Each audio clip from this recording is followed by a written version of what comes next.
So I do want us to unpack the difference between Bitcoin and cryptocurrency. Dion, I'm going to come to you Go ahead. and No, it's a good anyone question. else that would like to share. It seems like blockchain, as you mentioned, Tyrone, within the block you can put information.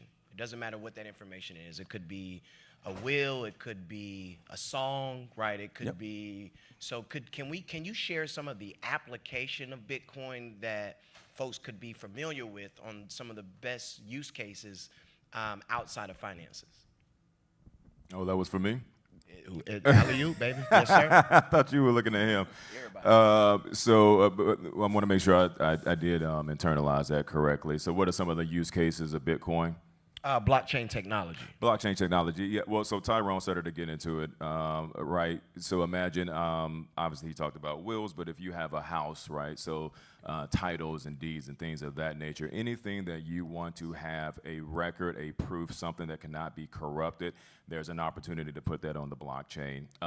There are people who are using it for supply chain fidelity, right? So crazy enough, one of the applications I've seen people use is in olive oil, because it's very easy to falsify where olive oil came from if it's 100% pure. So anything of value, you could say, hey, Dion, I see this baseball card that was signed by the late great Hank, whomever.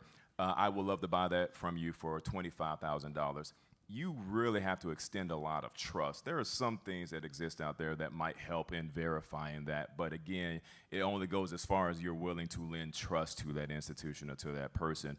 But when you have things like that on the blockchain, it is much easier to verify, and you can verify it every step of the way, going all the way from the field that that olive tree was planted, who plucked it, who pressed it, who boxed it, who bottled it, who packaged it, who shipped it. Everything you can see on the blockchain. So this is just a few of the examples for that. And I wanted to make sure I heard you correctly, because we talk about Bitcoin a lot, but you have plenty of other coins out there. You have some that are just, meme coins is another term for them, but I don't think we can use it on this stage. But there are some, one of the things, I love how passionate everybody is. One of the things that really stand out to me. One was when I first heard about Bitcoin, I thought it was stupid, I didn't buy it. That was Everyone has that. I have it too.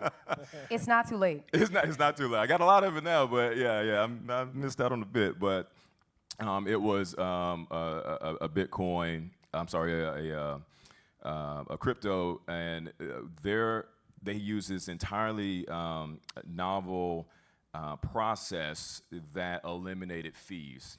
They use a different protocol, and I was like, well, that's cool, but it doesn't really have much utility to me. And one of the descriptions of the use cases was, imagine if you are sending, and this applies to a lot of coins, but imagine if you are sending currency to somebody back home.